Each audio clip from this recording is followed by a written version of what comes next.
Bienvenidos a un nuevo capítulo. Muchas gracias a los nuevos suscriptores y por supuesto a los que siguen el canal desde tiempos ya remotos. Hoy trataremos en la serie de la civilización griega a los micénicos. Veremos de dónde surgieron, el descubrimiento de Micenas por nuestro ya conocido arqueólogo de cabecera, el profesor Schliemann, y los increíbles objetos que encontró, la vinculación con la Ilíada, su idioma, sus armaduras, el desciframiento de su lenguaje, su arquitectura, su cerámica. En fin, no me enrollo más para hacerlo más ameno y que os guste. Así que sumerjámonos en el pasado. Los micénicos llegaron a la Grecia continental desde Macedonia sobre el 2100, como parte de la gran migración de los pueblos indoeuropeos de los que formaban parte. Fue un pueblo estepario afincado temporalmente en el Cáucaso y en las riberas del Mar Negro. Así lo muestran los estudios genéticos. Ya en la península griega se fueron mezclando con los llamados pelasgos, el pueblo autóctono de Grecia. Estos últimos usaban una lengua no emparentada con lo que sería el griego antiguo, siendo la lengua traída por los micénicos la que evolucionaría al griego. Los pelasgos vendrían a ser como los íberos en España cuando llegaron los romanos, cuya lengua quedó olvidada y sucumbieron a la cultura invasora. Otra rama indoeuropea que formó una gran potencia fueron los hititas en la península de Anatolia, como vemos en el mapa. Con el tiempo se fue conformando esa identidad protogriega entre los recién llegados y los paisanos locales. Estos últimos, los pelasgos, eran culturalmente más avanzados. La civilización micénica se dio entre el 1700 al 1050 a.C.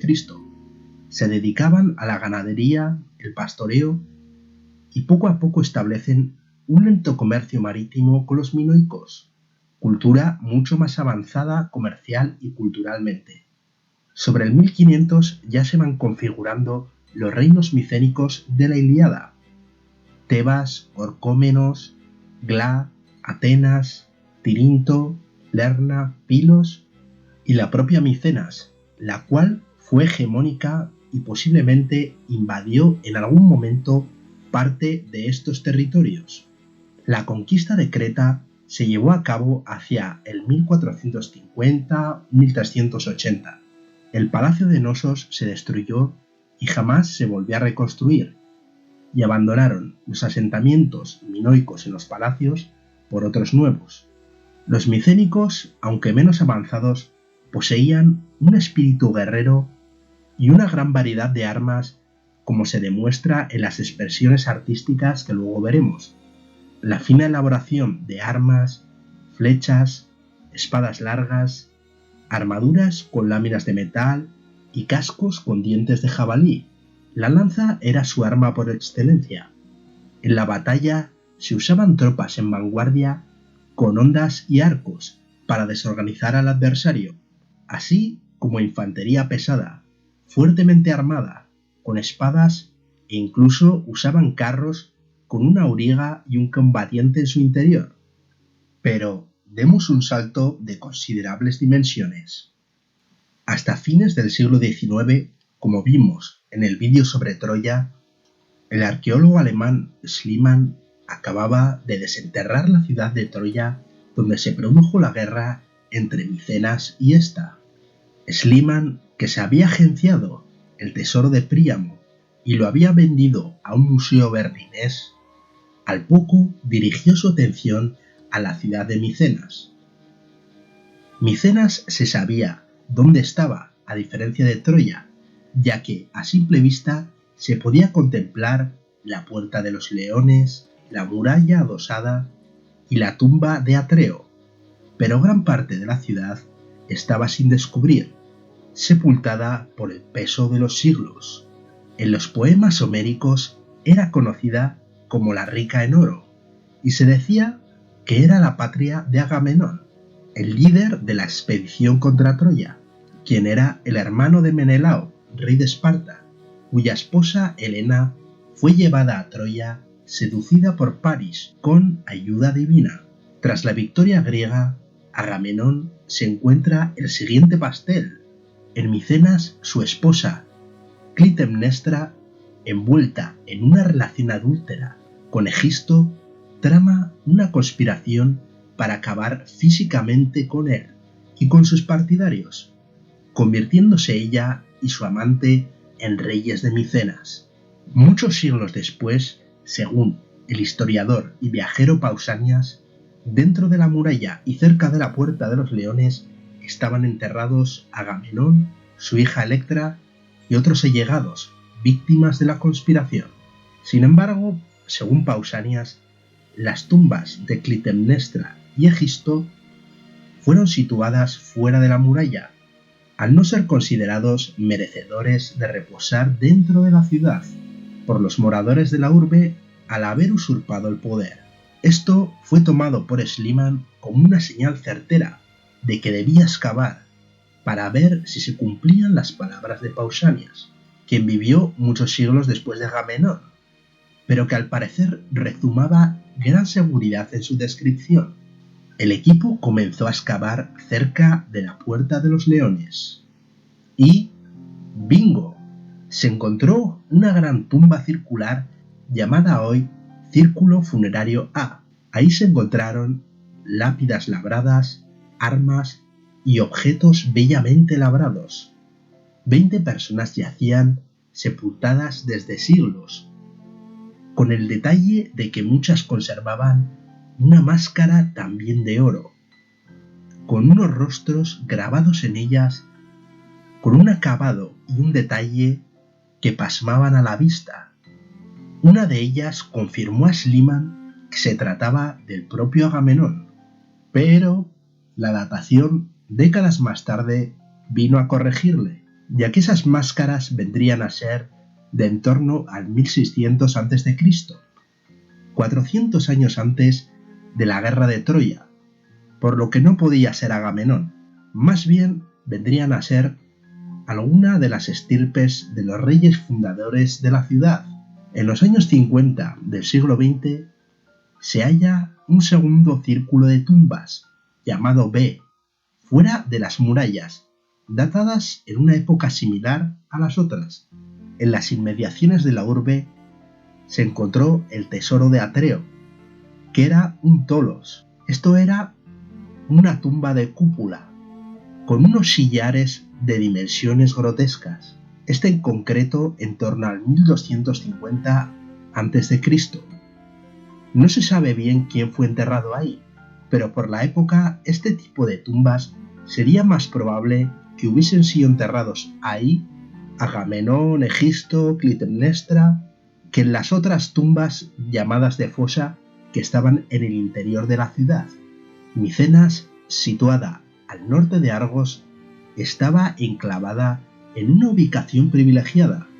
Por un lado, se encontraba lindando con la llanura de la Argólida, que permitía, por su fertilidad, el cultivo de olivos, vides, y en su otra parte estaba custodiada por pequeñas montañas, buenas para el pastoreo, la defensa ante tropas ajenas.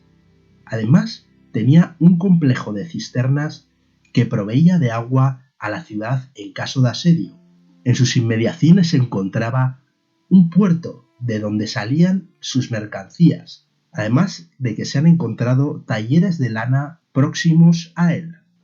En el siglo XIII se hubo de hacer una ampliación de la ciudad, teniéndose que construir otra muralla perimetral.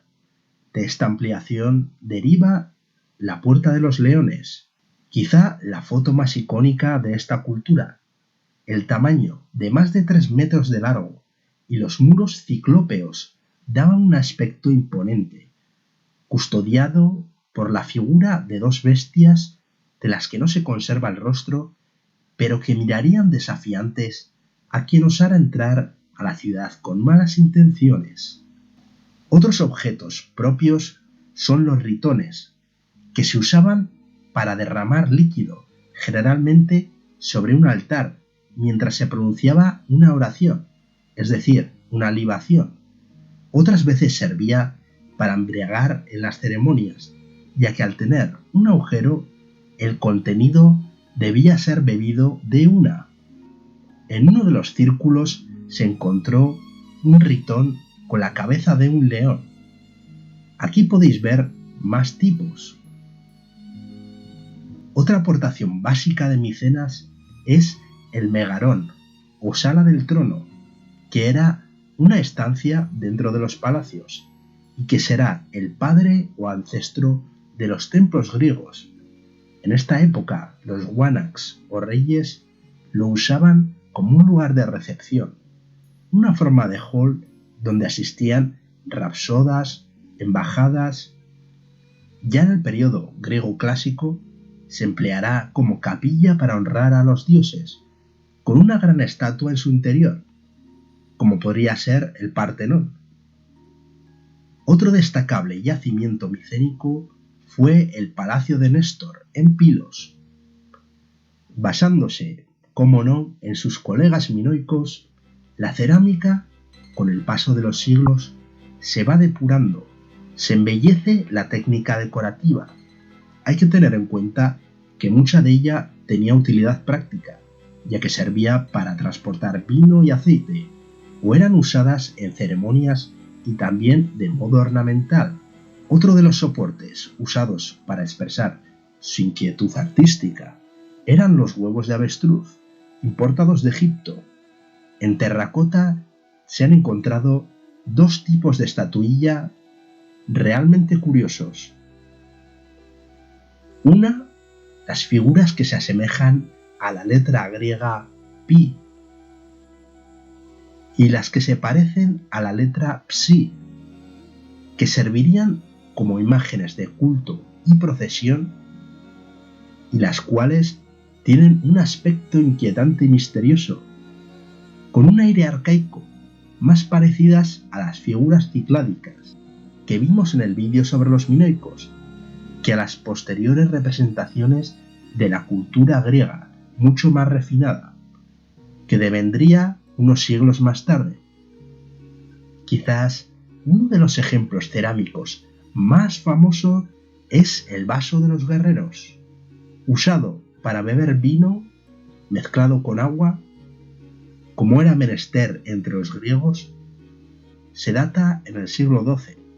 En cuanto a la temática, destacaba la fauna marítima, como los pulpos, otros más sobrios con formas geométricas, con carros a caballo, y en oro destacan los vasos de bafio, dos en concreto, de una calidad apechugante, en el que se pueden apreciar en relieve la captura del toro, y en otro una escena bucólica de un ganado pacífico atado, y que es una de las muestras también más icónicas y con mayor fineza de las halladas. Pero parece que Micenas no se cansa de seguir emanando objetos.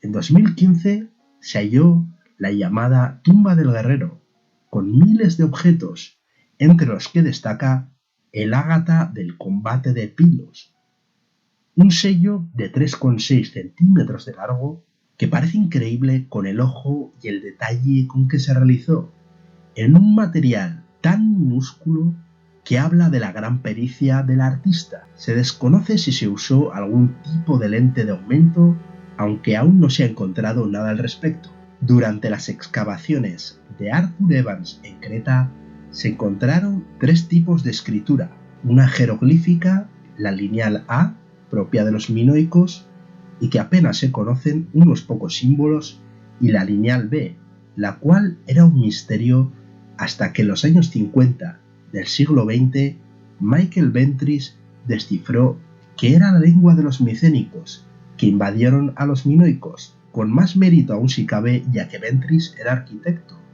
aunque era un gran aficionado a las lenguas clásicas. La escritura lineal B se puede decir que es una lengua propiamente griega, a diferencia de lo poco que se conoce de la A, basado en 87 silabogramas y de una multitud de ideogramas. Muchos de los signos son iguales o parecidos a los de la lineal A, aunque no tienen que ver en su pronunciación, solo se aprovecharon de los ya existentes y les añadieron otros nuevos. No se sabe si el idioma pasó de la Grecia continental a la isla o si fue al contrario. Las tablillas no narran poemas épicos o historias, sino que son sobre la cantidad de ganado, tierras distribuidas, etc.